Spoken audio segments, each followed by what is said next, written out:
Abdullah ibn Amr'ın rivayet etken hadis şerifine байланысты Peygamberimiz sallallahu aleyhi ve sellem Allah Tağalanın huzurundağı en жақсы көретін амалдары бұл Davud aleyhisselamның амалы делінген. Davud aleyhisselam күн ара ораза ұстайтын, және де түннің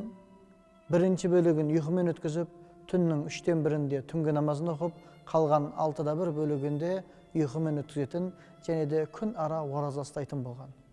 Бұдан біздің айтқымыз келгені, қадірлі жамағат, күндіз жұмыста болсақ, күндіз шаруаларымыз көп болса, тек қана парыз намаздарымен ғана уақытымыз өтіп жатқан болатын болса, бұл нәпіл намаздары сондай намаздар, нәпіл оразалары сондай оразалар біздің негізгі ғибадаттарымыздағы кемшіліктерді толтырып тұратын, және де бізді негізгі мұсылмандардың қатарынан жоғарыға шығарып, сыддықтардың, шахидтердің, ғалымдардың